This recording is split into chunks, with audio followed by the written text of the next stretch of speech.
So you work with a lot of home service companies. We talked about the roofing industry before we hit record. That is our industry. You worked with several roofing companies over the past year. What have you seen? Why do home services, roofing contractors, is it just they don't understand brand, or like, why do they ignore it? Why don't they invest any time and energy and money into it? I'm not sure that they ignore is the right word. I think they don't understand it as well as maybe they should. And it's not like that's something that a lot of people have talked about, or that even like my book, like the whole reason why I wrote the book is because there isn't sort of a roadmap to follow as you're considering starting a home service business. So what are the first steps? Well, naming is the first step, right? So many home service contractors get that part wrong. Right from day one, it's wrong. Like, it's not done correctly, and they're going to struggle to overcome that challenge, right? So I think, the idea also of looking what's around you. So you look at all these other home service companies or even roofing companies, and if you were to go on Google and just Google, roofing company logos, and you're going to see a whole mess of roofing company logos that 95% of them look exactly the same, right? It's just a different word underneath. And so you look at that and you think that that's the way you should brand, because that's what everyone else is doing, right? So why would I suddenly do something radically different than what everyone else is doing? That seems to be working for them. So I'm going to do something that's just like that, right? So that actually puts them again in a poor position to start, because now they essentially are starting out to build a business that looks like everyone else's. So why would Mrs. Jones remember or think anything unique about that brand when it looks just like everyone else's?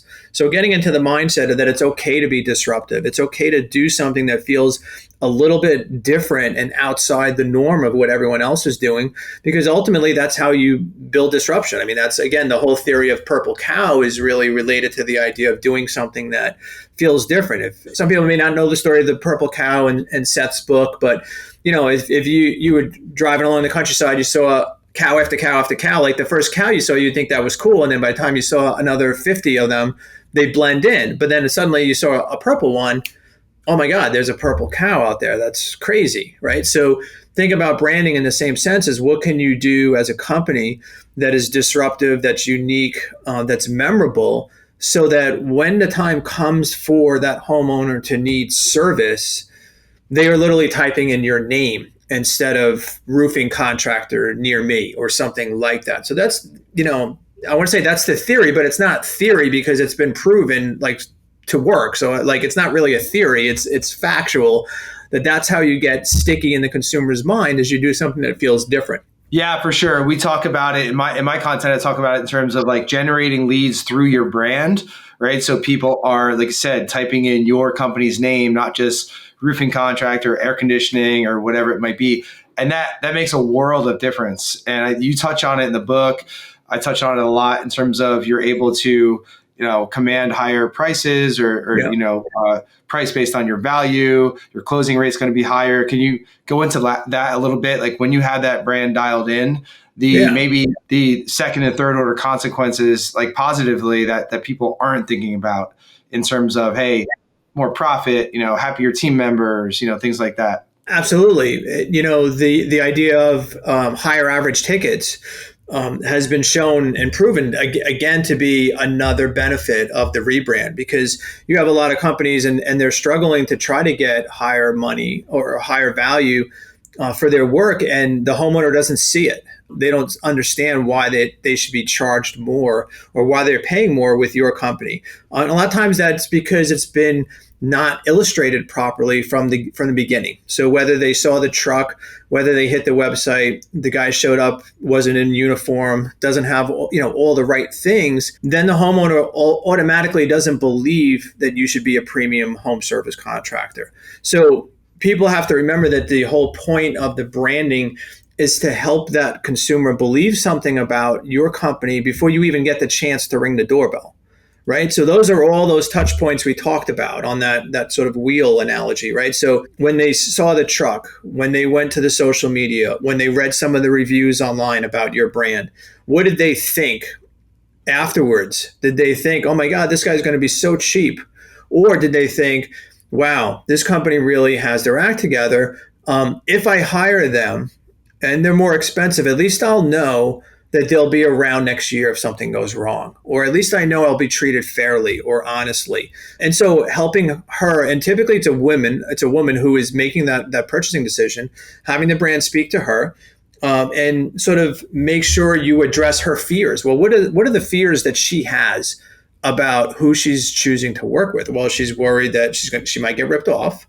She's worried about who's coming into her home. She's worried about the stereotypes against home service contractors, where she's heard so many stories of people getting ripped off, and she's afraid she's going to be the next victim. So how do all the things I'm putting out in the universe, basically about your brand, address those fears, address those concerns, make her feel like, oh my God, yeah, this is the company for me because I trust them. I think they're honest. I'm not going to get ripped off. And yeah, I think if something does go wrong, especially in the roofing, like, hey, you're going to put up this roof, I'm sure it's going to be watertight for the first couple of years, but what happens after year 5 or year 10? You think this company is going to still be around to honor that warranty that they sold me? Or am I going to be screwed at that point? Because I went with the cheapest vendor. I don't know that they're going to be around next year. So you see a lot of sales guys struggle with the higher average tickets, mainly because they don't have a strong brand behind them. It's the same reason. Well, why do I pay more for an Apple laptop versus a Dell laptop or a Microsoft-based laptop? Because I believe that Apple builds a better product, so I'm willing to pay more for that. It's the same thing, as you deal with home consumers and marketing your home services. How do I build value? How do I have them feel something positive about that experience before you get to ring the doorbell? You ring the doorbell, you can have the best sales training in the world. You can have all those processes dialed in, but if she still doesn't connect with that brand, you're going to have a much harder time. You're going to have harder close ratios, and you're not going to have higher conversions on your websites. Like, it just translates across so many different things. Yeah, there's an expectation about, like, when we see a company online, offline, are they going to be higher priced? Am I sure that I'm going to get exactly what I want, or is it going to be a little bit of a gamble? Just thinking about it when you're talking about it. Last week, my family and I stayed, we were on vacation, and on the way down there to the Outer Banks, we stayed in a Marriott in Virginia, and it was like a subpar experience. And, that's, we were talking about it and just kind of like some things that just weren't great about it. And I was like, well, it's a Marriott. Like, I've stayed in a bunch of Bonvoy Marriott properties. Usually they're good. Sometimes they're not. Sometimes it's hit or miss. But if you were to go stay in like a W or like a nicer, brand hotel, you have a higher level of certainty that that's going to be a great experience, and that there's going to be less risk of like something going wrong or it not being up to your standards. So same thing, with a contracting company brand. Like, you can go with the cheap guy, or you can go with the premium one where there's no risk, and there's 100% certainty that you are going to get what you want.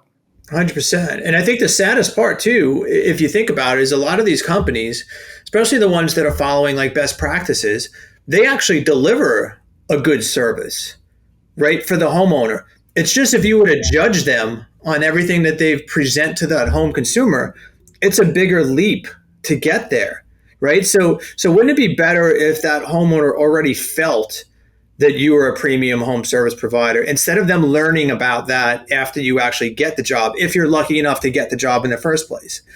So even looking at it from representing who you are today, that's a big question I get asked often, is how do I know when it's time to rebrand? And I always say it's time to rebrand when the level of service that your company provides doesn't match the visuals that personify it, right? So if you don't look as good as you really are, you may not get the opportunity to prove how good you really are.